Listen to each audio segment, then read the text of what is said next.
بسم الله والحمد لله والصلاة والسلام على رسول الله. السلام عليكم ورحمة الله وبركاته. معاكم محمد أنور من قناة شاهد وتعلم مع الجرجاوي لصيانة وإصلاح الأجهزة المنزلية والغسالات الأوتوماتيك.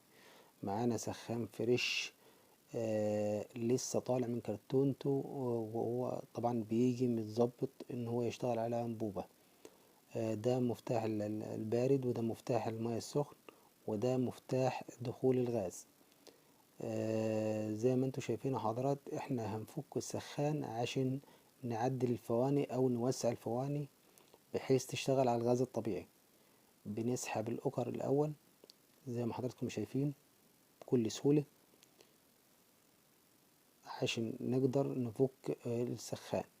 هنفك المسمارين اللي من تحت دول اللي ماسكين وش السخان، وفي مسمارين اعلى السخان برضو قصادهم من الناحية التانية عشان نعرف نطلع بالوش اللي فيه العداد الديجيتال. في مسمارين تاني فوقهم برضو نفس النظام هنفكهم. حاجة بسيطة خالص يا جماعة، ويعني أي حد ممكن يوسع الفواني، بس أهم حاجة يختار البنطة المناسبة لتوسيع الفواني.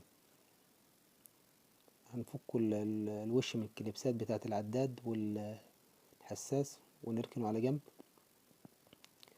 في مشط هنا يا جماعة زي ما حضراتكم شايفين ممسوك بمسمارين، مسمار قدام اهو وفي مسمار قصاده الناحية التانية بس متداري. المسمارين دول لو فكيناهم هنطلعوا بالمشط لوحده، اما لو سيبناهم وفكينا المسمارين اللي شاورنا عليهم في الاول هنطلعوا بالمشط والشعلة كاملة. فطبعا عشان اللزج ماسك في الشعلة، فحتى لو فكينا المسامير هيطلع الاتنين مع بعض. فاحنا هنفك المسمارين اللي ماسكين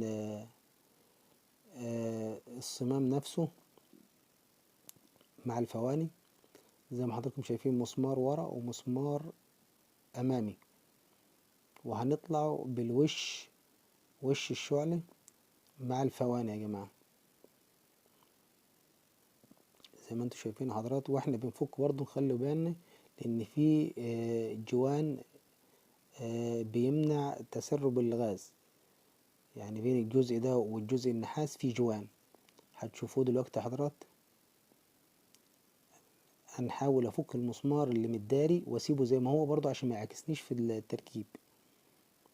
زي ما انتوا شايفين حضرات بالراحة خالص بحيث مفيش حاجة توجع مني، لا السيل يوجع مني او الجوان يوجع مني ولا المسمار اللي من جوه خالص يوجع مني. واركن السخان على جنب. زي ما انتوا شايفين حضرات ده الجوان اللي بيمنع تسريب الغاز لما بجمع الفواني مع مجموعة الصمام. زي ما انتوا شايفين حضرات انا لو سحبته كده هيطلع معايا على طول لان انا فاكك المسمارين في الاول خالص. ده الجزء اللي فيه الست فواني، فيه 3 فواني من جنب و3 فواني قصادهم من الناحية التانية. دول اللي هتوسعوا يا جماعة. احنا هنوسعهم ببنطة 95 من الواحد ملي، يعني اقل من الواحد ملي زي ما انتم شايفين حضرات. 95 من 1 ملي عشان تدينا درجة قطر واحد، ما يبقاش فيه قطر بيضاوي وقطر ضيق وقطر واسع. لازم القطر الست فواني نفس المقاس عشان الغاز يتوزع كويس على ال3 شعلات. زي ما انتم شايفين حضرات بالراحة خالص. ممكن الف يمين شمال وممكن الف اتجاه واحد اتجاه الرباط بحيث ايه توسع لي الفوني، وبعد كده اطلع واسحب البنطة. هنمشي على ال6 فواني بنفس الطريقة يا جماعة واحدة واحدة. انا حاولت ايه اجيب لكم تسليك الفواني وما اقدمش ياما فيه. زي ما انتم شايفين بعد ما وسعنا في فرق بين الفونيا قبل التوسيع والفونيا بعد التوسيع. حلاوة البنطة يا جماعة ان بتديلي قطر موحد غير السلاكة اليدوي اللي احنا كنا بنستخدموها. فدي ميزة البنط يا جماعة ان بيديني القطر مقاس واحد، ما بيبقاش حتى في بيضاوي حتى في التخويش بتاعه. زي ما انتوا شايفين يا حضرات بكل بساطة. واحاول انفض الرايش منيها برضو عشان ما يسدلش الفتحات. كده هنخش على الفونية التالتة برضو هنوسع بنفس النظام.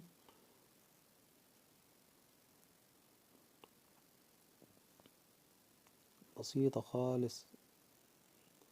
طبعا انت لو ما عندكش اللي ماسك البنطة ده، ممكن البنطة نفسها تمسكها بأي حاجة، يعني تمسكها بكلابة، تمسكها بأي حاجة تمسك بيها. شايفين الفتحات يا جماعة قطر واحد. ده كده البنطتين الفونيتين دول بعد ما سلكنا بالبنطة، حتى هنعدي فيها البنطة هتخش بكل سهولة. شايفين يا جماعة البنطة بتخش بكل سهولة في الفونية، يعني مش محتاجة حاجة تاني. انا بحاول اشيك قدامكم برضو عشان ايه تتأكدوا ان الفتحات كلها درجة واحدة. دي انا مرضيش اغوط فيها عشان الصمام بتاع الصيف والشتوى اللي يكون ايه واصل لحد عندي. برضو نفس اللي احنا عملناه هنعملوه في الثلاث فواني الناحية التانية. زي ما حضراتكم شايفين ده الفونية قبل التوسيع ما بتخشش فيها البنطة، لازم اوسع الاول ليه لما البنطة تخوش لي الفونية وتخش مرتاحة فيها.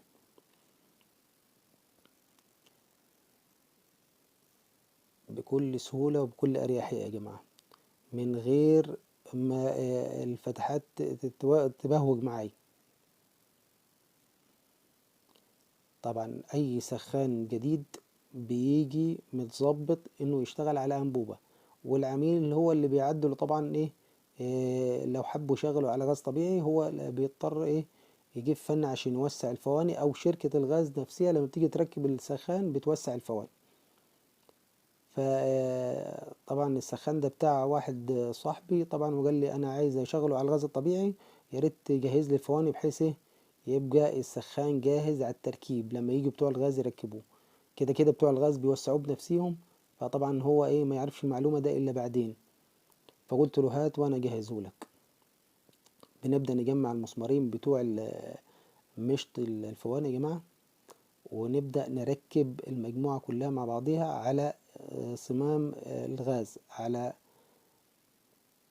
السيل او على الجوان، ونبدأ نربط مساميرنا بالراحة. بس اهم حاجة نتأكدوا ان الجوان ما وجعش يا جماعة عشان ما يبقاش فيه تسريب غاز. طبعا انا مش هجرب، انا هديهوله على كده، وهو طبعا ايه بتوع شركة الغاز هيركبوه ويجربوا بعدين.